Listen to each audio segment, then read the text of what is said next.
گاڑی ایک جھٹکے سے مراد ولا کے سامنے آ کر رک گئی تھی۔ وہ غصے سے اسٹیئرنگ وہیل پہ ہاتھ مار کر باہر نکلا تھا۔ اس کا غصہ آسمان کو چھو رہا تھا اور آنکھیں لہو رنگ ہو رہی تھی۔ اس نے زوردار آواز میں گاڑی کا دروازہ بند کیا تو پچھلی سیٹ پر بیٹھی آمنہ کا دل دہل گیا۔ اس نے بے اختیار اپنے سینے پہ ہاتھ رکھا جہاں دل کی دھڑکن بے قابو ہوتی چلی جا رہی تھی اور آنکھوں سے آنسو جیسے برسات کی مانند برس رہے تھے۔ حوصلہ کرو بیٹی، برابر میں بیٹھی نعیمہ بیگم نے اس کے کندھے پہ ہاتھ رکھ کر اسے تسلی دی تھی۔ وہ بس خالی خالی نگاہوں سے ان کی طرف دیکھے گئی۔ آ جاؤ، چلو باہر آ جاؤ۔ نعیمہ بیگم نے گاڑی کا دروازہ کھول کر خود باہر قدم رکھے تھے اور اپنا ہاتھ بڑھا کر اسے باہر آنے کا کہا تھا۔ مجھے امی کے گھر بھجوا دیجیے پلیز۔ اس نے اپنے دونوں ہاتھ جوڑ کر جیسے نعیمہ بیگم سے درخواست کی تھی۔ اب ایسا نہیں ہو سکتا، نکاح ہو چکا ہے، شادی کوئی کھیل نہیں ہے، تمہیں اب یہیں رہنا ہوگا۔ ویسے بھی میرے بیٹے نے یہی حکم سنایا ہے، نعیمہ بیگم نے نرمی سے کہا تھا، لیکن ان کا لہجہ اٹل تھا۔ اس کے پاؤں میں لڑکھڑاہٹ تھی، اس لیے انہوں نے آمنہ کو سہارا دے کر گھر کے اندر قدم رکھنے کے لیے مدد دی تھی۔ ابھی وہ لاؤنج سے شروع ہوتی سیڑھیوں کی طرف بڑھ ہی رہی تھی کہ لاؤنج میں موجود موبائل رنگ دینے لگا۔ بیٹا تم یہیں کھڑی رہو، میں راجدہ کو بھیجتی ہوں، وہ تمہیں سفیان کے کمرے میں پہنچنے میں مدد کرے گی۔ میں ذرا فون دیکھ لوں۔ نعیمہ بیگم نے اسے وہیں دیوار کے سہارے کھڑا کر کے راجدہ کو فوراً سے اس کی طرف بھیجا تھا۔ جاؤ راجدہ، اس کی مدد کرو، سفیان کے کمرے تک پہنچاؤ اسے، اور پھر فون پر بات کرنے لگی تھی۔ آمنہ نے مدد طلب نگاہوں سے راجدہ کی طرف دیکھا تھا، لیکن وہ ملازم تھی، کچھ بھی نہیں کر سکتی تھی۔ مجھے یہیں نیچے کسی کمرے میں پہنچا دو، مجھے اوپر نہیں جانا ہے۔ اس نے راجدہ کے سامنے ہاتھ جوڑے تھے۔ بی بی صاحبہ معاف کیجیے گا، لیکن مجھے جو حکم ہے میں وہی کروں گی۔ آمنہ نے اس کی بات سنی تو اس کی آنکھوں سے بے پناہ آنسو بہنے لگے اور وہ ڈرتے ڈرتے راجدہ کے سہارے چلتے ہوئے سفیان کے کمرے تک پہنچ گئی تھی۔ کمرے کا دروازہ کھلا تھا اور اندر سے توڑ پھوڑ کی آواز برابر آ رہی تھی۔ سفیان نے اپنے ہاتھ میں موجود گلدان اٹھا کر زور سے زمین پر دے مارا تھا اور کمرے کی دہلیز پر کھڑی آمنہ کے پاؤں کے نزدیک گلدان اڑ کر زمین بوس ہو کر ریزہ ریزہ ہو چکا تھا۔ شکل کیا دیکھ رہی ہو، جاؤ یہاں سے۔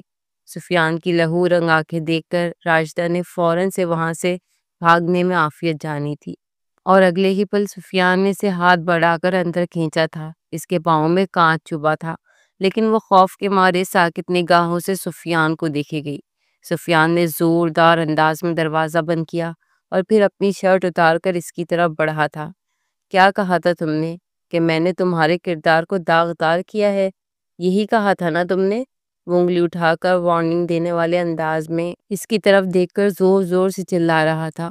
مجھے جو محسوس ہوا میں نے وہی کہا، اس نے روتے ہوئے اپنی وضاحت پیش کی۔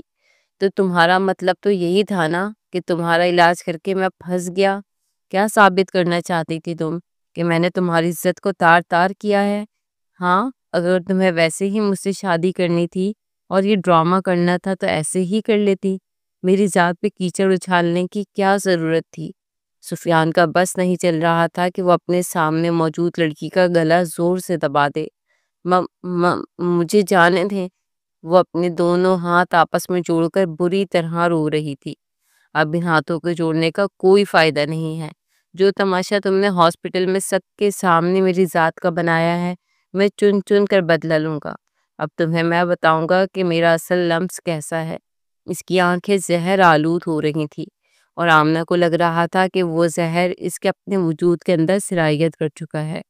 کمرے کا حشر نشر برا ہو چکا تھا۔ ڈریسنگ پر موجود تمام چیزیں زمین بوس تھیں اور بیڈ شیٹ کو اس نے کھینچ کر زمین پر اچھال دیا تھا۔ تکیے بھی پلنگ سے نیچے گرے ہوئے تھے، اور تو اور اس نے شیشہ بھی توڑ دیا تھا۔ ان تمام چیزوں کی ذمہ دار تم ہو، سمجھی تم؟ آج میں تمہیں بتاؤں گا کہ اصل زیادتی کیا ہوتی ہے۔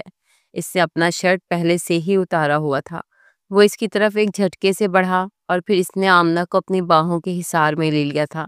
اس کے ہاتھوں میں اس قدر سختی تھی اور اس کے لمس میں اس قدر وحشت تھی کہ آمنہ کا سانس گھٹنے لگا تھا۔ مجھے معاف کر دیں، میں بیمار ہوں، میرے ساتھ بھی ظلم ہی ہوا ہے۔ آمنہ نے چلاتے ہوئے اس کے سینے پر دونوں ہاتھ رکھ کر اسے دور دھکیلنے کی کوشش کی تھی، لیکن اس کے قدموں میں ابھی جان مشکل سے آئی تھی۔ وہ اس کا مقابلہ نہیں کر سکتی تھی۔ جو بھی تھا وہ ایک مرد تھا اور اس میں آمنہ سے کئی گنا زیادہ طاقت تھی۔ آج میں تمہیں نہیں چھوڑوں گا، تم نے میری پوری زندگی برباد کر دی، میرا کریئر تباہ ہو گیا، اور اب تم کہہ رہی ہو کہ میرے ساتھ ظلم ہوا ہے۔ ظلم تو میرے ساتھ ہوا ہے۔ اس نے آمنہ کے بال اپنی مٹھی میں جکڑ کر اس زور سے کھینچے تھے کہ آمنہ کی چیخ برآمد ہوئی تھی۔ تبھی کمرے کے دروازے پر زور زور سے دستک ہوئی تھی اور نعیمہ بیگم روتے ہوئے سفیان کو یہ سب کچھ کرنے سے منع کر رہی تھی۔ ہوش کرو، پاگل ہو گئے ہو کیا؟ دروازہ کھولو، وہ لڑکی پہلے سے ہی بیمار ہے اور تم ہو کے اسے مار رہے ہو۔ نعیمہ بیگم نے تشدد کی بو محسوس کر لی تھی، اس لیے فوراً سے دوڑ کر اوپر کی طرف آئی تھی۔ سفیان کے تیور تو پہلے سے ہی خراب تھے، لیکن اب تو ایسا لگ رہا تھا کہ جیسے وہ آمنہ کی جان لے کر ہی رہے گا۔ آمنہ کرب سے آنکھیں میچ کر خوفزدہ سی اپنے پورے وجود کے ساتھ کانپ رہی تھی۔ اس کا وجود زلزلوں کی زد میں دیکھ کر ایک لمحے کے لیے سفیان ٹھنڈا پڑا تھا اور اس اپنے فولادی ہاتھوں کی گرفت سے آزاد کر کے بیڈ پر زور سے پٹکا تھا۔ اس نے مڑ کر نعیمہ بیگم کو دروازہ کھولا تھا۔ یا میرے اللہ! کمرے کا دروازہ جیسے ہی کھلا تو اندر کا حشر نشر دیکھ کر ان کے منہ سے بے اختیار برآمد ہوا۔ یہ کیا کر دیا ہے تم نے؟ سب کچھ توڑ کر بیٹھے ہو، پاگل ہو گئے ہو؟ انہوں نے سفیان کا گریبان پکڑ کر اسے زور سے جھنجھوڑا تھا کہ وہ وہیں زمین پر بیٹھ گیا تھا۔ گھٹنوں کے بل زمین پر بیٹھ کر اسے اپنے بالوں کو مٹھی میں جکڑ لیا تھا۔ تو کیا کروں میں؟ آپ ماں ہو کر مجھے نہ سمجھ سکیں تو میں غیروں سے کیا شکایت کروں؟ اس کی نظروں میں شکوہ ہی شکوہ تھا۔ نعیمہ بیگم اسے دیکھ کر رہ گئی۔ اگر تم نے کچھ نہیں کیا تو ثابت ہو جائے گا، لیکن یہ وحشیانہ پن اس سے یہی ثابت ہو رہا ہے کہ تم قصوروار ہو۔ اپنے غصے کو قابو میں رکھو اور لوگوں کو موقع مت دو۔ سفیان نے پھیکی ہنسی ہنستے ہوئے اپنی ماں کی طرف طنز سے دیکھا تھا۔ اگر یہ بات آپ اس وقت کہتی تو میں مان جاتا کہ آپ واقعی میں مجھے سمجھتی ہیں، لیکن میں اکیلا ہوں، اس بھری دنیا میں اکیلا۔ میرا کریئر برباد کر دیا گیا، میری ذات کو داغدار کر دیا گیا، اور اب آپ کہہ رہی ہیں کہ میں خود کو بے قصور ثابت کروں۔ کون مانے گا میری بات؟ سب تو اس نے آمنہ کی طرف نظر اٹھا کر انگلی سے اشارہ کیا تھا۔ اس کی بات مان چکے ہیں، یہ مظلوم بن گئی ہے اور میں ظالم، جبکہ میرا خدا گواہ ہے کہ میں نے ایسا کچھ بھی نہیں کیا۔ کوئی میرا یقین نہیں کر رہا، لیکن مجھے اپنی ذات کا یقین ہے۔ وہ ایک عزم سے کھڑا ہوا تھا۔ اس نے انتہائی افسوس سے اپنی والدہ کی طرف دیکھا تھا اور پھر غصے میں ایک بار پھر سے اپنے کمرے سے باہر نکل کر چھت کی طرف بڑھ گیا تھا۔ آمنہ زاروں قطار رو رہی تھی۔ اسے یوں بلک بلک کر روتے ہوئے دیکھ کر ڈاکٹر سفیان کی والدہ نعیمہ بیگم آگے بڑھی تھی اور انہوں نے اسے اپنے سینے میں چھپا لیا تھا۔ بس کر جا بیٹی، بس کر جا، بس یہ قسمت کے کھیل ہیں، تھوڑا سا صبر رکھو، اللہ سب کچھ آسان کر دے گا۔ میں مانتی ہوں تمہارے ساتھ زیادتی ہوئی ہے، اگر میری اولاد بھی قصوروار ہوئی تو میں اسے خود اپنے ہاتھوں سے سزا دوں گی، تم بے فکر ہو جاؤ۔ انہوں نے اس کا ماتھا سہلاتے ہوئے اسے تسلی دی تھی۔ آمنہ نے اپنے آنسو پوچھ لیے تھے۔ نعیمہ بیگم اسے اپنے کمرے میں لے آئی تھی اور راشدہ کو سفیان کے کمرے کی حالت درست کرنے کا حکم دیا تھا۔ آج رات تم یہیں سو جاؤ، وہ غصے میں ہے، نہ جانے کیا کچھ کر بیٹھے۔ آمنہ کے پورے وجود میں ایک سنسنی سی دوڑ گئی تھی اور اس نے نعیمہ بیگم کو کہہ کر کمرے کا دروازہ ہی بند کر دیا تھا۔ اسے ڈاکٹر سفیان سے بہت خوف محسوس ہو رہا تھا، جو اب اس کا شوہر بن چکا تھا، لیکن اس کی جان کا پیاسا بن گیا تھا۔ فکر مت کرو، میرے ہوتے ہوئے وہ تمہیں کچھ بھی نہیں کرے گا، میرا اتنا تو احترام کرتا ہی ہے، نعیمہ بیگم نے پھیکے سے لہجے میں کہتے ہوئے کمرے کا دروازہ بند کر کے لائٹ بھی بند کر دی تھی اور خود پہ کمبل ڈال کر سو چکی تھی۔ دوسری طرف آمنہ کی ساری رات آنکھوں میں کٹی تھی اور نہ جانے کب وہ سسک سسک کر کمبل میں چھپی اپنی ماں کو یاد کرتے ہوئے نیند کی گہری وادی میں کھو گئی۔ اسے علم ہی نہ ہوا۔ دوسری طرف ڈاکٹر سفیان اپنے ٹیرس پر سگریٹ جلا کر اپنے اندر کی جلن کم کرنے کی کوشش کر رہا تھا۔ یہ معصوم لڑکی میری زندگی کو اس نہج پر پہنچا دے گی، میں نے کبھی نہیں سوچا تھا۔ افسوس تو مجھے بلال تمہاری بات کا ہے، دوست ہو کر تم مجھے نہ پہچان سکے، لعنت ہے ایسی دوستی پر۔ یہ تیسرا سگریٹ تھا جو اس نے پی کر اپنے پیروں تلے رون ڈالا تھا، لیکن پھر بھی اندر کے دکھن اور جلن کم ہونے کا نام ہی نہیں لے رہی تھی۔ میں ثابت کر کر دکھاؤں گا کہ میں بے قصور ہوں، میں دوسروں کی نظروں میں اپنے لیے نفرت برداشت نہیں کر سکتا۔ اس نے سیمنٹ کی بینچ سے اپنا سر ٹکا کر اپنے دونوں ہاتھوں کا تکیہ بنا کر آسمان کی طرف دیکھا تھا اور کرب سے اپنی آنکھیں میچ لی تھی۔ اسے نہیں معلوم تھا کہ آمنہ حسین کا علاج کرنا اسے اتنا مہنگا پڑ سکتا ہے۔ اگر اسے معلوم ہوتا تو وہ اس کے علاج سے منع کر دیتا، لیکن اب وقت گزر چکا تھا اور صرف پچھتاوا ہی پچھتاوا تھا۔ جو کوئی بھی قصوروار ہے میں اسے بے نقاب کر دوں گا، سفیان نے جیسے خود سے عزم کیا تھا اور کافی دیر تک وہاں ٹھنڈے ماحول میں بیٹھا رہا تھا۔ اسے ایک ہفتہ پہلے کی وہ رات یاد آئی تھی جب وہ ڈیوٹی سے واپس گھر لوٹ رہا تھا۔ تب اسے ڈاکٹر سارا نے روک کر پریشانی کے عالم میں ایک پیشنٹ کے بارے میں بتایا تھا۔ سر پلیز ابھی نہ جائیں، ڈاکٹر حبیبہ نے مجھے آپ سے بات کرنے کا کہا ہے۔ ڈاکٹر حبیبہ کی جاننے والے آئے ہیں۔ لڑکی کو ہٹ اینڈ رن کیس میں گاڑی سے اڑا کر مجرم بھاگ چکا ہے اور وہ انتہائی بری حالت میں ایمرجنسی میں لائی گئی ہے۔ سر اس وقت کوئی ڈاکٹر اویلیبل نہیں ہے، آپ دیکھ لیں۔ ڈاکٹر سارا ڈاکٹر سفیان کی جونیئر تھی۔ وہ بہت تھکا ہوا تھا لیکن انسانیت کے جذبے سے سرشار تھا، اس لیے اس نے ڈاکٹر سارا کی بات سنتے ہی فوراً سے ایمرجنسی روم کی طرف قدم بڑھا دیے تھے۔ اس نے وہاں خون میں لطفت لڑکی کو دیکھا تھا اور پھر جیسے ہی اس کے برابر میں نظر پڑی تو حیران ہوا تھا۔ بلال، تم یہاں کیا کر رہے ہو؟ بلال کی آنکھوں میں آنسو دیکھ کر ڈاکٹر سفیان نے اسے گلے سے لگایا تھا۔ میری بہن ہے یہ کہتے ہی بلال کی آواز جیسے بند ہو گئی تھی۔ فکر نہ کرو، میں ہوں نا، جلدی سے انہیں آئی سی یو میں شفٹ کرو، انہیں میں ٹریٹمنٹ دوں گا اور تم حوصلہ رکھو، کچھ نہیں ہوگا۔ اس نے پاس کھڑی نرس کو اشارہ کیا تو تمام لوگ ایک دم سے حرکت میں آ گئے اور مریض کو آئی سی یو کی طرف شفٹ کرنے لگے۔ وہاں موجود جونیئر ڈاکٹرز نے اسے طبی امداد دے دی تھی اور اس کا خون صاف کر کے پھر اسے آئی سی یو میں شفٹ کر دیا گیا تھا۔ بلال کی پوری امید نظریں ڈاکٹر سفیان پر لگی ہوئی تھی۔ وہ آئی سی یو سے باہر نکلا تھا تو بلال فوراً سے اس کی طرف آیا۔ کیا حالت ہے میری بیٹی کی؟ اس کی والدہ بھی اس کے ساتھ کھڑی رو رہی تھی۔ سفیان کو باہر نکلتا دیکھ کر انہوں نے اس سے پوچھا تھا، حوصلہ کریں، اگر رات تک اسے ہوش نہ آیا تو قوی امکان ہے کہ وہ کوما میں جا سکتی ہے۔ یہ سننا تھا کہ اس کی والدہ کے پیروں تلے سے زمین نکل گئی تھی۔ کچھ کرو، خدا کے لیے کچھ کرو، بلال نے اسے دیکھ کر کہا تھا۔ میں کل صبح دوبارہ آؤں گا، تب تک ساری رپورٹس بھی آ جائیں گی، اس کے بعد ہی کچھ کہہ سکتے ہیں۔ فکر نہ کرو، ایسے مریض 2-3 ہفتے کے اندر کوما سے باہر آ جاتے ہیں۔ میرا تجربہ بتاتا ہے کہ تمہاری بہن بھی جلد ہی صورتحال سے باہر نکل آئے گی، سفیان نے انہیں تسلی دیتے ہوئے کہا تھا اور گھر لوٹ آیا تھا۔ آمنہ حسین اس وقت بستر پر چت لیٹی، آنکھیں بند کیے اپنے ساکت وجود کے ساتھ وہاں موجود تمام باتوں کو بخوبی سن رہی تھی۔ اسے اپنے کمرے میں ایک مرد ڈاکٹر کی آواز پچھلے 1 ہفتے سے سنائی دیتی تھی۔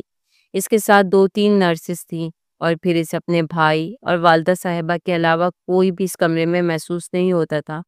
وہ کوما میں ضرور تھی لیکن ہر چیز کو محسوس کر سکتی تھی۔ اس کا جسم حرکت کرنے سے انکاری تھا لیکن اس کا ذہن جاگ رہا تھا۔ 1 ہفتہ ہو چکا تھا اور اسے اپنے ارد گرد مسلسل آوازیں آتی رہی تھی۔ اس کی امی اب تھک چکی تھی اور انہوں نے ہمت ہار دی تھی۔ امی چلیں، بہت دیر ہو گئی ہے، رات کے 1 بج رہے ہیں، ہم گھر چلتے ہیں۔ بلال انہیں لے کر واپس چلا گیا تھا۔ تبھی کمرے کا دروازہ ایک بار پھر سے کھلا تھا تو وہ چوکنا ہوئی۔ اس نے حرکت کرنی چاہی لیکن ہاتھ ہلنے سے انکاری تھے۔ کوئی کمرے میں دبے پاؤں داخل ہوا تھا اور اس کے کان کے قریب سرگوشی نما انداز میں بول رہا تھا، کیسی ہو جان من؟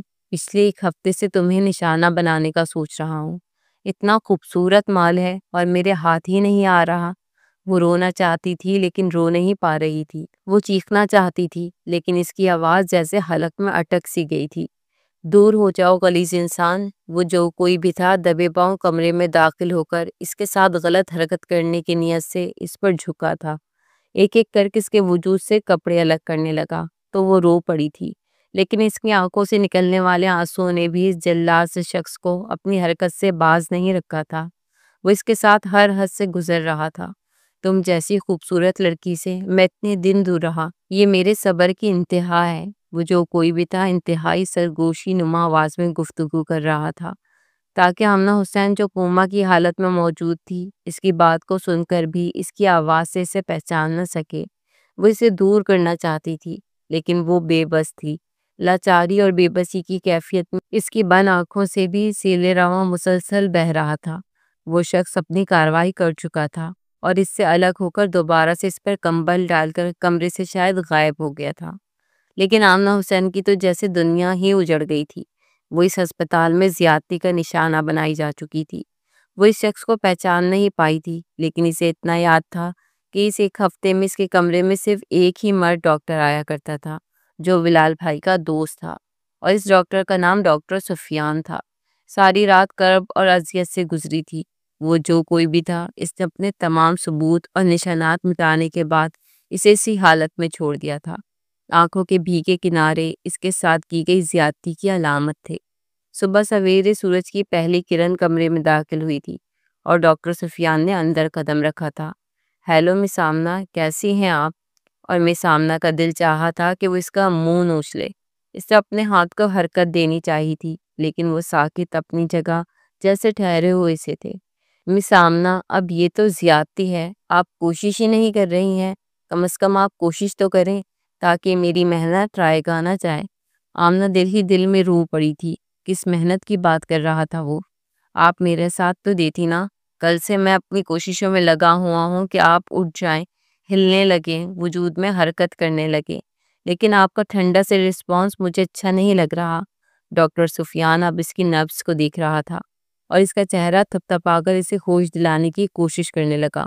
یہ تو زیادتی ہوئی نا کہ میں اتنی کوشش کروں اور آپ میرا بالکل بھی ساتھ نہ دیں، لیکن اب اگر آپ نے میرا ساتھ نہ دیا تو میں اس سے بھی زیادہ برا سلوک آپ سے کروں گا۔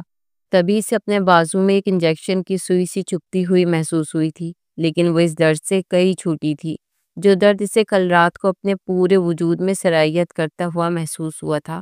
آپ جیسے بدبخت شخص کو ہوش میں آ کر ضرور سزا دلاؤں گی۔ آمنہ حسین نے اپنے دماغ کے بھیگے گوشے میں ڈاکٹر سفیان کا نام اس ظالم شخص کا تصور کر لیا تھا جس نے کل رات کو اس کی عزت لوٹ لی تھی۔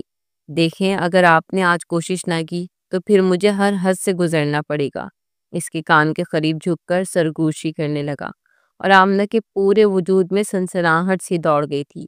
میں ٹھیک کہہ رہا ہوں نا مس کنزا؟ مجھے ہی کچھ کرنا پڑے گا نا، پھر سختی سے پیش آنا پڑے گا نا۔ اور کنزا کی ہنستی ہوئی آواز سن کر آمنہ کا دل خون کے آنسو رو پڑا تھا۔ کس قدر گھٹیا شخص تھا یہ، دوست کے نام پر دھبا تھا۔ بلال بھائی کو اگر پتہ چلے گا تو تمہارا حشر نشر کر دیں گے اور تمہیں جان سے مار دیں گے۔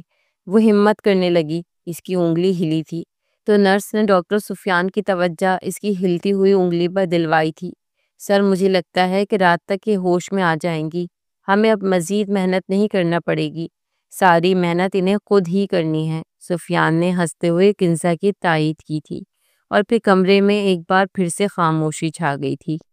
تھوڑی دیر گزری تو اس کی امی کی روتی ہوئی آواز اسے اپنے کانوں میں سنائی دی تھی۔ اس کا دل چاہا تھا کہ وہ تمام پردے توڑ کر ان کے گلے لگ جائے اور اپنے ساتھ رات کو ہونے والے ظلم کی داستان سنائے، لیکن اس کے ہونٹ جیسے آپس میں سی دیے گئے تھے۔ یا اللہ پاک، یہ کیسی آزمائش ہے! اس کا دل بے آواز آنسوؤں کے ساتھ رو رہا تھا اور کسی کو اس کے دل کی حالت کی خبر تک نہیں ہوئی تھی۔ اس کا دل چاہا تھا کہ وہ دھاڑیں مار مار کر رو دے، لیکن جیسے ہر چیز پر ایک دھول جمی ہوئی تھی اور اس دھول نے اسے آنکھیں کھولنے سے معذور کر دیا تھا۔ حسب معمول اس کا بھائی اس کی والدہ کو لینے آیا تھا اور پھر کمرے میں ایک بار پھر سے خاموشی چھا گئی تھی۔ اس کی آنکھوں کے سامنے اندھیرا ہی اندھیرا تھا۔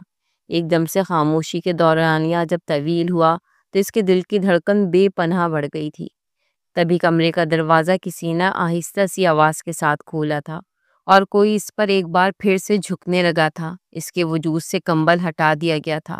آمنہ حسین نے چیخنا چاہا، لیکن وہ شخص اس کے منہ پر ہاتھ رکھ چکا تھا۔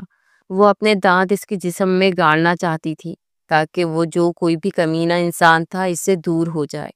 ڈاکٹر سفیان، میں اگر ہوش میں آ گئی تو تمہیں نہیں چھوڑوں گی۔ تم نے مجھے کہا کہ رات کو مجھے سختی سے پیش آنا پڑے گا، تمہاری سختی کا یہ مطلب ہے؟ اس نے اپنے پورے وجود کی طاقت لگائی تھی۔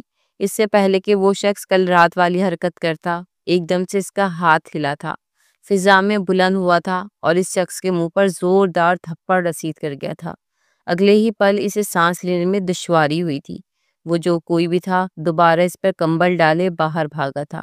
نرس قریب سے گزر رہی تھی، اس لیے اس کی آواز سن کر دوڑ کر اندر آئی تھی اور حیران رہ گئی تھی۔ اس کی ابتر حالت دیکھ کر نرس نے جلدی سے اس کے کپڑے ٹھیک کیے تھے اور اس پہ کمبل ڈال دیا تھا۔ یہ کیسے ہو سکتا ہے؟ کیا کسی نے اس لڑکی کے ساتھ زیادتی کی ہے؟ نرس کی آنکھوں میں بے پناہ پریشانی کے آثار دکھائی دے رہے تھے۔ ڈاکٹر سفیان، ایمرجنسی ہے، جلدی آ جائیے۔ آمنہ حسین نے حرکت کی ہے۔ مجھے لگتا ہے کہ اگر ہم انہیں مزید حوصلہ دیں تو وہ کوما سے باہر آ سکتے ہیں۔ سفیان نے رات کے وقت یہ خبر سنی تھی اور تیزی سے گاڑی دوڑاتا ہوا آمنہ حسین کے پاس جا پہنچا تھا۔ یہ لڑکی ایک ہفتے سے زائد اس کے زیر علاج رہی تھی اور اسے اس لڑکی سے خاص انسیت محسوس ہو رہی تھی۔ دوسرا بلال اس کا دیرینہ دوست تھا۔ وہ کیسے اس لڑکی کو اس طرح مرنے کے لیے چھوڑ دیتا؟ کمان جلدی کرو، آنکھیں کھولو، تم کر سکتی ہو۔ آمنہ، تم نے کیا ہے؟ دیکھا، میں نے کہا تھا نا کہ رات تمہارے ساتھ زبردستی سے پیش آنا پڑے گا۔ دوائی کام کر گئی ہے، جلدی سے آنکھیں کھولو۔ میرا منصوبہ کامیاب ہوا ہے۔ اس کے کان کے قریب چیخ چیخ کر اسے ہوش دلانے کی کوشش کر رہا تھا۔ آمنہ کا دل چاہا تھا کہ وہ اس شخص کو موت کے گھاٹ خود اپنے ہاتھوں سے اتارے، اور تبھی اس نے چلانے کی کوشش کی تھی اور اس کی یہ حرکت کامیاب ہوئی تھی۔ وہ جھٹکے سے اٹھ بیٹھی تھی اور اس نے ڈاکٹر سفیان کو زوردار دھکا دیا تھا۔ سفیان پیچھے کی طرف گر پڑا۔ دور ہو جاؤ خبیث انسان، تم کیا سمجھتے ہو میں تمہارا منصوبہ کامیاب ہونے دوں گی؟ لیکن آج نہیں۔ تم نے کل رات تو میرے ساتھ زیادتی کر لی، لیکن آج تم ایسا نہیں کر سکتے۔ تم ناکام ہو گئے۔ میں تمہیں پوری دنیا کے سامنے بے نقاب کروں گی۔ وہ اونچا اونچا چلا کر روتے ہوئے انگلی اٹھا کر اسے خبردار کر رہی تھی۔ اب اگر تم نے مجھے ہاتھ بھی لگانے کی کوشش کی تو میں تمہارا ہاتھ توڑ دوں گی۔ وہاں کڑی نرس نے ڈاکٹر سفیان کے چہرے کی طرف دیکھا تھا جو پتھرایا ہوا تھا۔ تم ہوش میں تو ہو؟ کیا کہہ رہی ہو؟ کون سی زیادتی؟ کیسے زیادتی؟ میں نے تمہارے ساتھ کوئی زیادتی نہیں کی، بلکہ میں نے تو تمہارا علاج کیا ہے۔ تبھی بلال اور اس کی والدہ بھی اندر داخل ہوئے تھے، کیونکہ سفیان نے راستے میں انہیں کال کر کے بتایا تھا کہ آمنہ کو ہوش آنے لگا ہے۔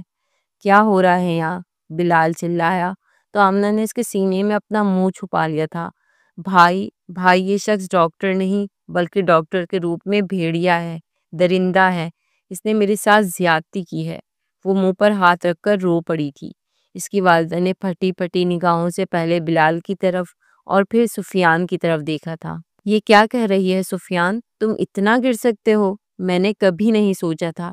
بلال میری بات سنو، اسے غلط فہمی ہوئی ہے۔ میں نے ایسا کچھ بھی نہیں کیا۔ میں تو نائٹ ڈیوٹی کرتا بھی نہیں ہوں، گھر لوٹ جاتا ہوں۔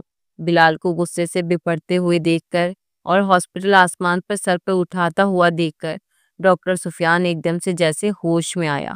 وہ سوچ بھی نہیں سکتا تھا کہ یہ معصوم لڑکی جس کے علاج میں وہ پچھلے ایک ہفتے سے کھپا ہوا تھا، ہوش میں آتے ہی اس کی ذات پر کیچڑ اچھالے گی اور الزامات کی بوچھاڑ کر دے گی۔ چپ چاپ اپنا جرم قبول کرو یا پھر یہاں سے واپس لوٹ جاؤ۔ میں پولیس کو بلاؤں گا، تم پر کیس کرواؤں گا۔ تم نے معصوم بن کر میری بہن کا علاج کر کے یہ سب کچھ کیا ہے، اس کی عزت لوٹ لی ہے۔ بلال نے اس کا گریبان پکڑ کر اس کے منہ پر ایک زوردار گھونسا مارا تھا تو سفیان سنبھل نہ سکا اور گر پڑا۔ اس کا ہونٹ پھٹ چکا تھا اور خون نکل کر ایک لکیر کی صورت میں اس کے چہرے پر موجود تھا۔ بلال، میں نے کچھ نہیں کیا، سفیان کی برداشت کی حد جواب دی گئی تھی۔ اس لڑکی کا علاج کیا اور بدلے میں مجھے یہ صلہ ملا ہے؟ بد کردار نہیں ہوں۔ تمام لوگ جمع ہو گئے تھے، یہاں تک کہ ہاسپٹل کے CEO بھی وہاں آ گئے تھے۔ انہوں نے اسی وقت ڈاکٹر سفیان کو فائر کر دیا تھا۔ آپ کی وجہ سے ہمارے ہسپتال کی بدنامی ہوئی ہے۔ اب آپ کو یہاں جاب کرنے کی کوئی ضرورت نہیں ہے۔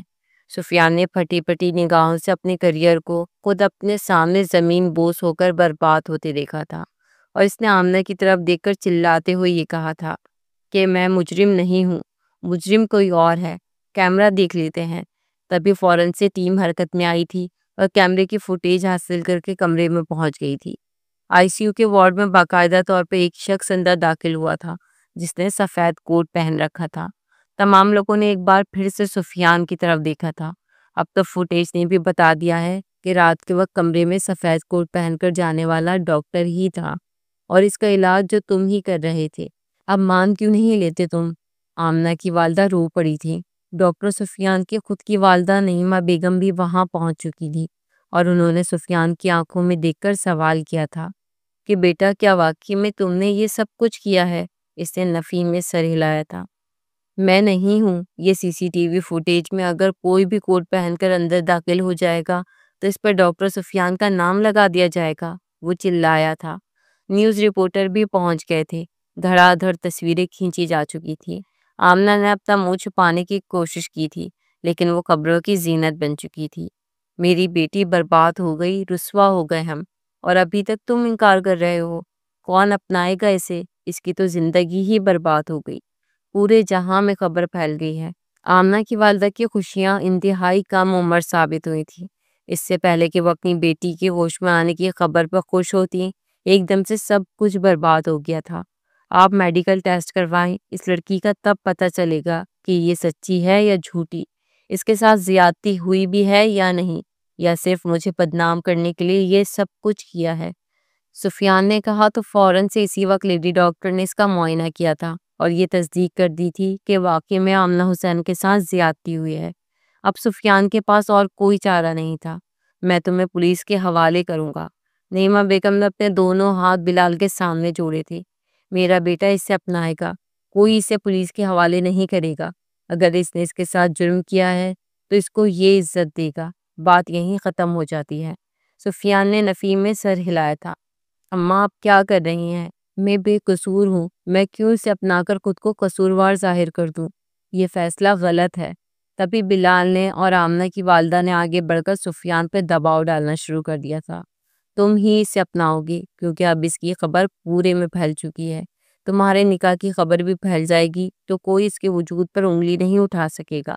میری بیٹی کی زندگی میں تو عذاب تیار ہو چکا ہے، تم مزید عذاب نہ بناؤ اس کی زندگی، اور اس سے نکاح کرنے کی حامی بھر لو۔ بلال اور اس کی والدہ نے حتمی فیصلہ سنا دیا تھا۔ سفیان نے نگاہیں اٹھا کر سامنے بیٹھی آمنہ کی طرف دیکھا تو زارو قطار رو رہی تھی اور رو رو کر اس کی آنکھیں سوج رہی تھی۔ پھر اس نے ایک نظر اپنی ماں پر ڈالی تھی جو آنکھوں ہی آنکھوں میں اسے اشارہ کر کے یہی کہہ رہی تھی کہ ہتھیار ڈال دو، اور سفیان نے واقعی میں ہتھیار ڈال دیے تھے۔ نکاح ہو چکا تھا۔ یاد رکھیے جس طرح میں نے سب کے سامنے اس سے نکاح کیا ہے، اگر میں خود کو بے گناہ ثابت کر سکا تو میں اسے پوری دنیا کے سامنے طلاق بھی اسی طرح دوں گا۔ یہ خبر سنتے ہی آمنہ کے پورے وجود میں جیسے سکتہ طاری ہو گیا تھا۔ وہ اسے وہیں چھوڑ کر باہر کی طرف جانے لگا۔ میں امی کے ساتھ جانا چاہتی ہوں، مجھے گھر لے جائیں، مجھے کچھ بھی ٹھیک نہیں لگ رہا ہے۔ اس کی حالت ابھی سنبھلی نہیں تھی، اس کا ٹریٹمنٹ باقی تھا، لیکن جو کچھ ہو چکا تھا اس کے بعد اس کی والدہ اسے یہاں رکھنے کا رسک نہیں لے سکتی تھی۔ ایک منٹ الٹے قدموں سے واپس لوٹا۔ اس نے آمنہ کی بات سن لی تھی۔ تم اپنی ماں کے ساتھ نہیں، اب میرے ساتھ جاؤ گی، اور تب میں تمہیں بتاؤں گا کہ میری ذات پر کیچڑ اچھالنے کے بعد تمہارے ساتھ کیا سلوک ہوگا۔ اس نے دبے دبے غصے سے اس کے کان کے قریب سرگوشی کی تھی اور پھر بلال کی طرف دیکھا تھا۔ اپنی بہن کو زبردستی میرے نکاح میں دینے کے بعد اور ہماری دوستی کو برباد کرنے کے بعد تم اسے اپنے ساتھ کیوں لے جانا چاہتے ہو؟ یہ تو غلط ہے۔ میں نے اپنایا ہے تو اب سر پر چھت بھی میں ہی فراہم کروں گا۔ اس نے زبردستی آمنہ کو کھینچ کر بیڈ پر سے اٹھایا تو وہ قدموں سے لڑکھڑانے لگی۔ میں نہیں چل پا رہی، امی پلیز مجھے لے جائیں۔ اس کا ہاتھ سفیان کی گرفت میں تھا۔ اس نے پلٹ کر اپنی ماں کو دیکھا تھا، اس کی آنکھوں سے آنسو بہہ رہے تھے۔ خبردار، خاموش ہو جاؤ، تمہاری ماں نے تمہیں عزت دینے کا کہا ہے نا، وہی کر رہا ہوں۔ اگلے ہی لمحے سفیان نے اسے اپنی گود میں اٹھایا تھا اور تیزی سے دوڑتے ہوئے اسپتال کی سیڑھیاں اتر کر گاڑی میں پٹک دیا تھا۔ نعیمہ بیگم دوڑتی ہوئی آئی تھی اور گاڑی کا پچھلا دروازہ کھول کر گاڑی میں بیٹھ چکی تھی۔ سفیان نے تیز رفتاری سے گاڑی دوڑائی تھی، ہر چیز اس کے خلاف ہو گئی تھی۔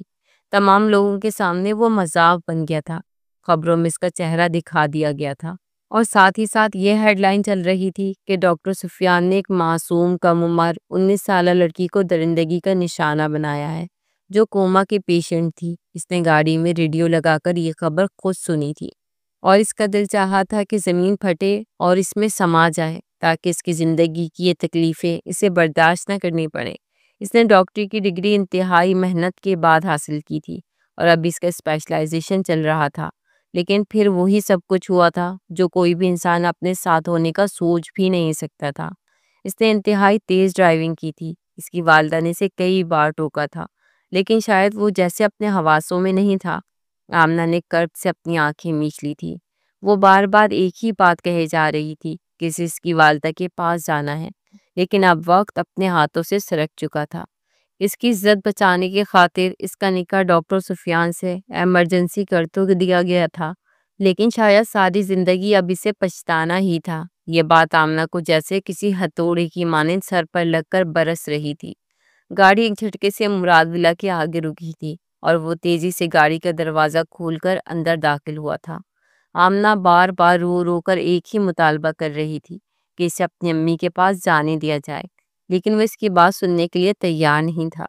اس رات اس نے آمنہ کو اپنے کمرے میں کھینچ کر دروازہ بند کر کے تشدد کرنا چاہا تھا، لیکن نعیمہ بیگم کی بروقت مداخلت نے اس فیصلے سے روک دیا تھا۔ وہ اب چھت پر ٹہل رہا تھا، اس کا کیریئر ختم ہو گیا تھا اور ہنستی مسکراتی زندگی پر ایک جمود آ کر ٹھہر سا گیا تھا۔ اس نے اپنے جگری دوست فیضان کو کال ملائی تھی اور اس سے رابطہ کیا تھا۔ رات کے 3 بجے فیضان اس کی گھر کی چھت پر موجود سیمنٹ کی بینچ پر بیٹھا افسوس سے اسے دیکھ رہا تھا۔ تو اپنا اور آمنہ کا ٹیسٹ کروا لے، دودھ کا دودھ اور پانی کا پانی ہو جائے گا، ساری حقیقت سامنے آ جائے گی۔ سفیان نے سر اٹھا کر اسے دیکھا تھا۔ وہ ٹیسٹ تو میں کروا ہی لوں گا، لیکن شاید لوگ میری بات پر یقین نہیں کریں گے۔ انہیں لگتا ہے کہ میں اپنے تعلقات استعمال کر کے اپنی پسند کی رپورٹ بنواؤں گا۔ فیضان نے پرسوچ نگاہوں سے اس کی طرف دیکھا تھا۔ تو اپنا کام کر لے، اگر تو نے نہیں کیا تو کسی نہ کسی نے تو اس کے ساتھ زیادتی کی ہے نا۔ جو بھی ہے وہ تیری بیوی بن چکی ہے اور تجھے اپنے آپ کو بے قصور ثابت کرنے کے ساتھ ساتھ اس کے مجرم کو بھی بے نقاب کرنا ہے۔ سب سے پہلے صبح ہوتے ہی تو اس کا اور اپنا ٹیسٹ کروا لے، اور اس کے بعد تو دیکھ لے کہ اس کے گھر والوں کا اور میڈیا والوں کا کیا رد عمل سامنے آتا ہے۔ 100% کوئی تیری بات پر یقین نہیں کرے گا، لیکن تیرا اگلا مقصد یہی ہونا چاہیے کہ اصل مجرم کو بے نقاب کرے تاکہ تجھ پہ لگی یہ الزامات دھل سکیں۔ فیضان نے اسے انتہائی ٹھنڈے دماغ سے فیصلہ کرنے کے لیے آمادہ کیا تھا۔ وہ رات دیر تک اس کے سامنے اپنا دل ہلکا کرتا رہا، یہاں تک کہ رات کے 4 بجے وہ اس کے گھر سے اپنے گھر واپس لوٹ گیا تھا۔ فجر کی اذان کے ساتھ ہی وہ اپنی امی کے کمرے میں داخل ہوا، جہاں وہ بے خبر کمبل لیے سو رہی تھی۔ تمہارے جیسی بدتمیز لڑکی میں نے دنیا میں نہیں دیکھی، جو دوسروں کی زندگی میں زہر گھول کر خود اس قدر آسانی سے گہری اور میٹھی نیند سو رہی ہے۔ اگر میں نے اصل مجرم کو بے نقاب کر دیا تو میں تمہاری جان لے لوں گا۔ اس نے خود سے خود کلامی کی تھی اور آگے بڑھ کر ایک دم سے اس کا کمبل اس سے کھینچ لیا تھا۔ نعیمہ بیگم بھی اٹھ چکی تھی، لیکن شاید وہ صدمے کے زیر اثر تھی، یا نیند کا اثر تھا، یا پھر ان دوائیوں کا جو اسپتال میں سے ہیوی ڈوز میں دی جاتی رہی تھی۔ اس نے آنکھ تک نہ جھپکی تھی۔ ڈاکٹر سفیان نے آگے بڑھ کر اس کا چہرہ زور زور سے تھپتھپایا تھا اور کئی تھپڑ مارے تھے۔ اٹھ جاؤ، میری زندگی میں آگ لگا کر خود آرام سے سو رہی ہو، ذرا برابر بھی شرم ہے تمہیں؟ نعیمہ بیگم نے اپنے بیٹی کی طرف دیکھ کر افسوس کا اظہار کیا تھا۔ تمیز سے پیش آؤ، وہ بھی مظلوم ہی ہے۔ اگر تم ظالم ہوئے تو میں تمہیں اپنا دودھ بھی نہیں بخشوں گی۔ نعیمہ بیگم کی بات سن کر وہ انہیں دیکھ کر رہ گیا۔ میں ثابت کر دوں گا امی، تب آپ مجھے بتائیے گا کہ ڈاکٹر سفیان کی تربیت آپ نے ایسی تو نہیں کی کہ وہ ہر لڑکی کے پیچھے لٹو ہو جائے۔ اس کی آنکھوں میں ترتی نمی دیکھ کر اس کی والدہ نے اپنا سر جھکا لیا تھا۔ صورتحال ہی ایسی بن گئی تھی کہ انہوں نے اپنے بیٹے کی سائیڈ نہیں لی تھی اور اس مظلوم لڑکی کا ساتھ دیا تھا۔ کمرے میں بڑھتی تیز آوازوں اور تناؤ کی کیفیت نے ایک دم سے آمنہ کو نیند سے بیدار کیا تھا۔ وہ اسے کھینچ کر بیڈ پر سے کھڑا کر چکا تھا۔ چل کر دکھاؤ مجھے، ابھی اسی وقت، ہم ٹیسٹ کروانے جا رہے ہیں، پھر یہ رپورٹ میں تمہارے بھائی اور ماں کے منہ پر دے ماروں گا۔ آمنہ نے روتے ہوئے مدد طلب نگاہوں سے نعیمہ بیگم کی طرف دیکھا تھا۔ میں بھی چلوں گی تمہارے ساتھ۔ وہ تینوں ہسپتال پہنچے تھے اور آمنہ اور سفیان کا میڈیکل چیک اپ ہوا تھا۔ رپورٹ اگلے دن ملنی تھی، لیکن سفیان نے ایمرجنسی کے لیے کافی پیسے بھرے تھے۔ مجھے یہ رپورٹ آج اور اسی وقت چاہیے، چاہے کچھ بھی ہو جائے۔ 1 گھنٹے کے اندر اندر رپورٹ میرے گھر پر پہنچ جانی چاہیے۔ اور ان دونوں کو وہیں چھوڑ کر گاڑی میں جا بیٹھا تھا۔ آمنہ نے اس شخص کی طرف دیکھا تھا جو اپنے آپ کو بے گناہ ثابت کرنے کے لیے اتنا تردد کر رہا تھا۔ کہیں مجھ سے غلطی تو نہیں ہو گئی؟ کہیں کسی نے ڈاکٹر سفیان پر سازش تو نہیں کی؟ آمنہ کو ایک دم سے احساس ہوا جیسے اس سے بہت کچھ غلط ہو گیا ہے، لیکن وہ کیا کرتی؟ وہ مجبور تھی۔ اور اس نے ڈاکٹر سفیان کے علاوہ کسی بھی مرد کی آواز کوما کی حالت میں اپنے کمرے میں نہیں سنی تھی۔ اس کا شک ڈاکٹر سفیان پر جاتا تو بھی وہ غلط نہ تھی، کیونکہ اس نے یہی سب کچھ محسوس کیا تھا۔ گھر آ چکا تھا، نعیمہ بیگم نے ناشتہ بنایا تھا۔ سفیان نے تو ناشتے سے انکار کر دیا تھا، لیکن نعیمہ بیگم نے اس کے سامنے ناشتہ رکھ کر اسے کھانے کی تلقین کی تھی۔ 2-4 لقمے زہر مار کرتے ہی سفیان اس کے سر پر پہنچا تھا اور پلیٹ اٹھا کر زمین پر دے ماری تھی۔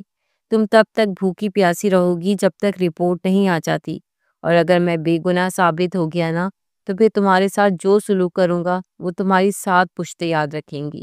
اس نے چلا کر اس سے کہا تھا کہ آمنہ نے اس کی طرف دیکھا تھا اور بلک بلک کر رو پڑی تھی۔ اس کے رونے میں اتنا درد تھا کہ نعیمہ بیگم نے اسے سرزنش کی تھی۔ اس طرح چلانے سے بہتر ہے کہ اس سے بیٹھ کر پوچھو کیا ہوا تھا، کیسا محسوس کیا تھا اس نے، کیا پتا کوئی ثبوت مل جائے۔ انہوں نے ان دونوں کو نئی راہ سجائی تھی اور خود کمرے سے باہر نکل گئی تھی۔ اچھا رونا بند کرو، یہ پانی پیو اور مجھے اب ٹھیک سے بتاؤ تمہیں کیا کیا محسوس ہوا تھا، تمہارے ساتھ کیا کیا کیا گیا، مجھے ہر ایک بات تفصیل سے بتاؤ۔ آمنہ نے نگاہیں اٹھا کر ڈاکٹر سفیان کی طرف دیکھا تھا۔ اس رات مجھے لگا تھا کہ میں اٹھ جاؤں گی، میں نے اپنی انگلیوں میں حرکت سی محسوس کی تھی، لیکن پھر وہ ہوا جو میں نے اپنی زندگی میں کبھی نہیں سوچا تھا۔ وہ منہ پر ہاتھ رکھ کر سسک سسک کر رو رہی تھی۔ اس کی آنکھوں میں آنسو موتی بن کر چمک رہے تھے۔ ڈاکٹر سفیان نے ایک لمحے کے لیے روتی ہوئی آمنہ حسین کی طرف دیکھا تھا۔ اس نے فوراً سے گلاس میں پانی بھر کر اس کی طرف بڑھایا تھا۔ آمنہ نے اس عرصے میں اس کی پہلی مہربانی خود کی طرف محسوس کی تھی۔ وہ پانی کا گلاس ایک ہی سانس میں پی گئی تھی۔ اس کی سانس بار بار بے قابو ہو رہی تھی اور دل کی دھڑکن تیز ہو رہی تھی۔ ریلیکس ہو جاؤ، ریلیکس ہو کر بتاؤ، ہمارے درمیان آپ کوئی پردہ نہیں ہے، شوہر ہوں میں تمہارا، تم مجھے سب کچھ بتا سکتی ہو۔ پہلی بار اس نے سفیان کی آواز اتنی نرم سی محسوس کی تھی۔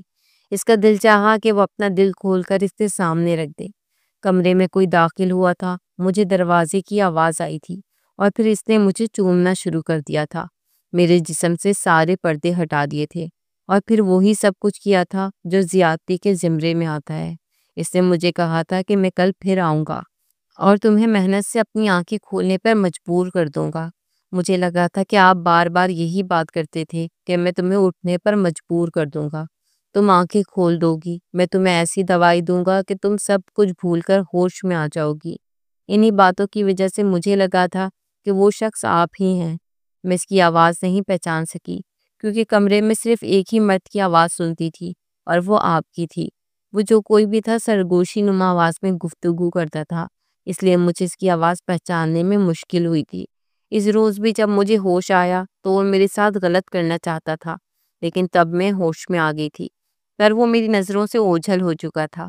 اس کے بعد آپ کمرے میں دوبارہ داخل ہوئے تھے، تبھی میں نے آپ پر الزام لگایا، کیونکہ شخصی آواز میں اور آپ کی آواز میں مجھے مماثلت تو نظر نہیں آئی تھی، لیکن آپ دونوں کی باتوں سے میں نے اندازہ لگایا تھا کہ وہ آپ ہی ہو سکتے ہیں۔ اگر آپ نہیں ہیں تو میں آپ سے معذرت کرتی ہوں، لیکن وہ کون ہے جس نے میرے ساتھ یہ کیا؟ ایک شوہر ہونے کی حیثیت سے آپ پر یہ فرض ہو جاتا ہے کہ آپ اس کی کھوج لگائیں۔ سفیان چند لمحے اسے دیکھتا رہ گیا۔ اس سے کچھ بھی کہے بغیر دروازے کی گھنٹی سن کر دروازہ کھولنے گیا تھا اور تبھی کوریئر والا رپورٹ ہاتھ میں لیے اس کا منتظر تھا۔ اس نے رپورٹ کھول کر آمنے کے سامنے لہرائی تھی۔ یہ ثابت ہو چکا ہے کہ میں وہ شخص نہیں ہوں جس نے تمہارے ساتھ زیادتی کی ہے۔ اب تم خود اپنی سزا چن لو۔ وہ سینے پر بازو لپیٹ کر اس کی طرف خون خوار نگاہوں سے دیکھ رہا تھا۔ آمنہ کے آنسو خشک ہونے کا نام ہی نہیں لے رہے تھے۔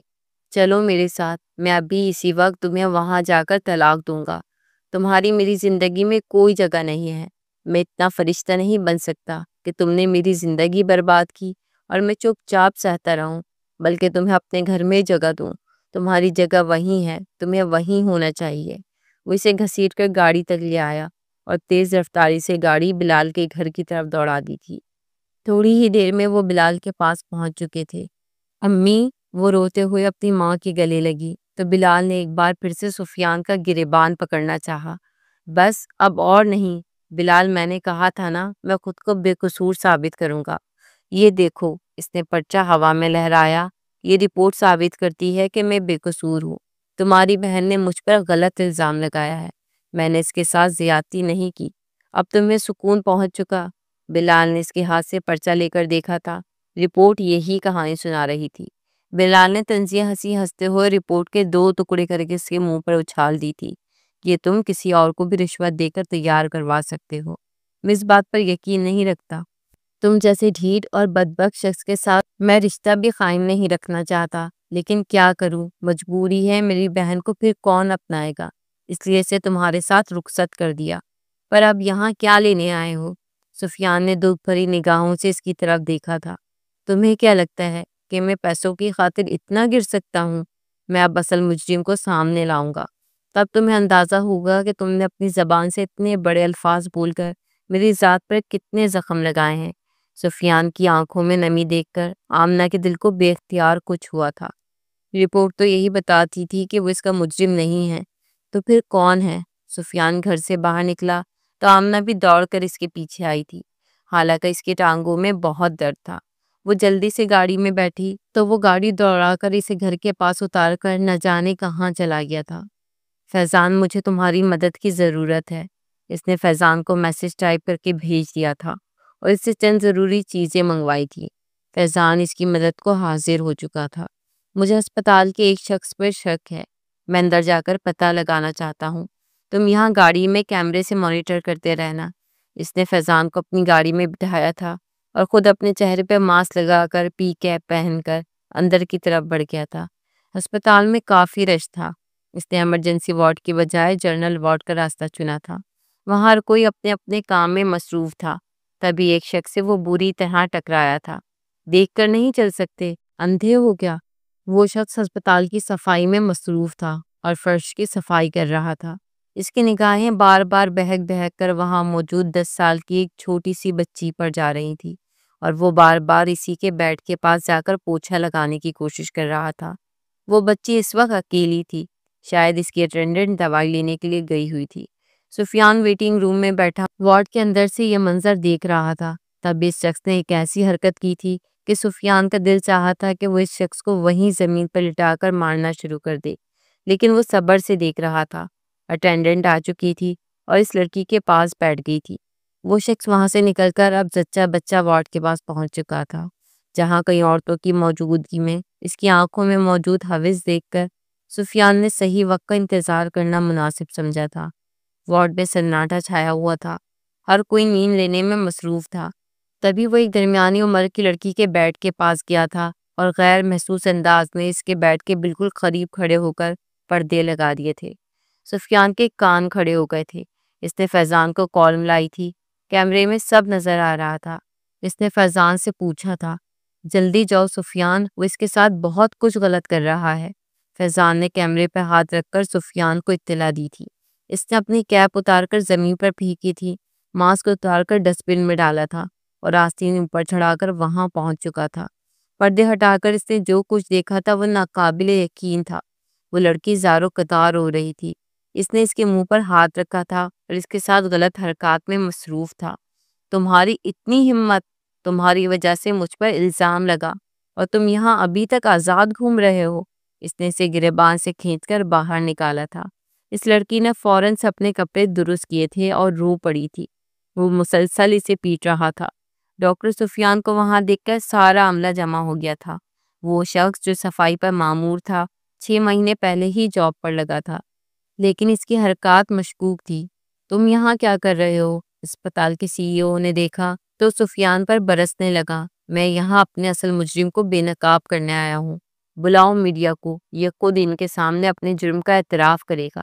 اسی نے سب کچھ کیا ہے، اسی نے آمنہ حسین کے ساتھ بھی زیادتی کی ہے۔ اس کے نمونے لو اور ٹیسٹ کرو۔ وہ معافی مانگ رہا تھا، لیکن پولیس کے ٹارچر کے بعد اس نے اپنا جرم قبول کر لیا تھا۔ وہ واقعی میں مجرم تھا۔ اسی نے آمنہ حسین کے ساتھ ساتھ ہسپتال میں موجود کمسن لڑکیوں کے ساتھ زیادتی کرنے کی کوشش کی تھی۔ ثبوت کے طور پہ سفیان نے اپنا پین کیمرہ پیش کر دیا تھا، جس نے اس شخص سے ٹکراتے ہوئے اس کے کالر میں نصب کر دیا تھا اور اسے پتہ ہی نہیں چلا تھا۔ فیضان نے ہر چیز اچھے سے ریکارڈ کر کے رکھی ہوئی تھی اور یوں سفیان پہ لگے سارے الزام ہٹ چکے تھے۔ ڈاکٹر سفیان کو اس معاملے سے بری قرار دیا جاتا ہے اور ان سے باقاعدہ طور پر معافی مانگی جاتی ہے۔ وہ چاہیں تو دوبارہ یہاں جاب کریں، ان کی مرضی ہے۔ ہسپتال کے CEO نے میڈیا کے سامنے ڈاکٹر سفیان کو بے گناہ قرار دے دیا تھا۔ نعیمہ بیگم نے سجدہ شکر ادا کیا تھا اور آمنہ حسین پھٹی پھٹی نگاہوں سے ٹی وی اسکرین پر نظر جمائے ہوئے تھے۔ اس کے ساتھ زیادتی کرنے والا شخص کوئی اور نہیں بلکہ وہ صفائی کرنے والا ملازم تھا جو دبے پیر اس دن ڈاکٹر کا کوٹ پہن کر اس کے کمرے میں داخل ہوا تھا۔ اب کیا ہوگا آنٹی؟ اس نے نعیمہ بیگم کو دیکھ کر کہا تھا۔ جو اس کا فیصلہ ہوگا وہی مجھے منظور ہے۔ میرے بیٹے نے بہت کچھ سہا ہے، غلطی تمہاری بھی نہیں ہے، لیکن اس نے تو کچھ نہ کر کے بھی بہت باتیں سنی ہیں۔ اب اس کا فیصلہ مجھے بھی منظور ہے۔ نعیمہ بیگم نے اپنے ہاتھ اس کے سر پر سے اٹھا لیا تھا۔ وہ تھکے تھکے قدموں سے گھر میں داخل ہوا تھا۔ میں جیت چکا ہوں، تم ہار چکی ہو۔ اب تم خود بتاؤ تمہاری کیا سزا منتخب کی جائے؟ اس کے سامنے بیٹھا اس سے پوچھنے لگا۔ آپ مجھے مار دیجیے۔ منہ پر ہاتھ رکھ کر روتے ہوئے وہ اپنے کمرے میں آ گئی تھی۔ سفیان نے چھوٹے چھوٹے قدم اٹھا کر کمرے کا رخ کیا تھا۔ آپ ایک مرد ہیں، آپ پر لگا داغ دھل گیا تو تمام لوگوں نے آپ کی ذات پر یقین کر لیا، لیکن میں ایک لڑکی ہوں، مجھ پر جو ثابت ہو گیا تو ہو گیا، اب قبر تک میرے ساتھ جائے گا۔ وہ گھٹنوں میں سر دیے روتے ہوئے سفیان سے مخاطب تھی۔ ایک لمحے کے لیے سفیان کو اس لڑکی پر رحم سا آیا تھا جو روتے ہوئے اپنے دل کی حالت اس کے سامنے بیان کر رہی تھی۔ لائٹ بند کر دو، مجھے نیند آ رہی ہے۔ 5 دن کا سفر صدیوں پر محیط تھا۔ اس کے کندھے سے بوجھ ہلکا ہو چکا تھا اور تمام الزامات دھل گئے تھے۔ اسے پرسکون نیند آئی تھی، پر رات کے جانے کون سے پہر اسے کمرے میں جیسے کھٹکا سا محسوس ہوا۔ اس نے انگڑائی لے کر آنکھیں مسلی تھی اور جیسے ہی سامنے کی طرف نظر دوڑا کر دیکھا تو اس کے منہ سے چیخ برآمد ہوئی تھی۔ بالکنی کا سلائڈنگ ڈور کھلا ہوا تھا اور آمنہ نے ریلنگ پر اپنے دونوں پاؤں جما کر نیچے کی طرف گرنے کی کوشش کی تھی۔ اس کا پاؤں گرل میں پھنسا تھا اور وہ لٹک گئی تھی۔ سفیان نے ایک ہی جسم میں سارا فاصلہ طے کر کے اسے اوپر کھینچا تھا اور اس کے سر میں شدید چوٹ آئی تھی۔ وہ بے ہوش ہو گئی تھی۔ سفیان نے فوراً سے اس کے دل کو پمپ کیا تھا۔ خوف کے مارے شاید وہ بھی دھڑکنا بھول چکا تھا۔ سفیان نے اس کا منہ کھول کر اس کو منہ کے ذریعے سے سانس دی تھی اور اگلے ہی پل وہ کھانس کر ایک دم سے اٹھ بیٹھی تھی۔ تمہارا دماغ خراب ہو گیا ہے، پاگل ہو گئی ہو، ایک اور الزام مجھ پر لگانا چاہتی ہو؟ وہ اس پر برس پڑا۔ اس نے فوراً سے کمرے کی لائٹ جلائی اور اس کا زخم دیکھنے کی کوشش کرنے لگا۔ کیوں بچایا آپ نے مجھے گر جانے دیتے میں مر جاتی۔ دماغی طور پر تو ویسے ہی کمزور ہو چکی ہوں، موت ہی آ جاتی تو بہتر تھا۔ اب تو موت کا ہی انتظار ہے۔ وہ بلک بلک کر رو پڑی تھی۔ زندگی پہ ایک جموں سا طاری ہو گیا تھا۔ اگلے ہی پل سے پیٹ میں شدید درد ہوا اور وہ واش روم کی طرف بھاگی تھی۔ سفیان دروازہ کھٹکھٹاتا ہی رہ گیا۔ کیا ہوا؟ سب ٹھیک ہے نا؟ ایسے کیوں بیہیو کر رہی ہو؟ باہر نکل کر اس نے سکون کا سانس لیا تھا۔ زمین پر گھٹنوں کے بل بیٹھ کر دعا کی طرح ہاتھ اٹھائے تھے۔ میں کس منہ سے اللہ کا شکر ادا کروں کہ اس نے اس درندے کی درندگی کا مجھے کوئی نقصان نہیں پہنچایا۔ آپ نہیں سمجھیں گے۔ سفیان نے اگلے ہی لمحے سب کچھ سمجھ کر ترہم بھری نگاہوں سے اسے دیکھا تھا۔ وہ سمجھ گیا تھا کہ اس درندے کی جو باقیات اس کے اندر موجود تھی اسے اپنے نظام کے ذریعے سے قدرت نے صاف کر دیا تھا۔ سفیان سمجھ گیا تھا کہ وہ کس نظام کی بات کر رہی ہے۔ سفیان کے سینے سے بھی ایک سکون بھری سانس خارج ہوئی تھی۔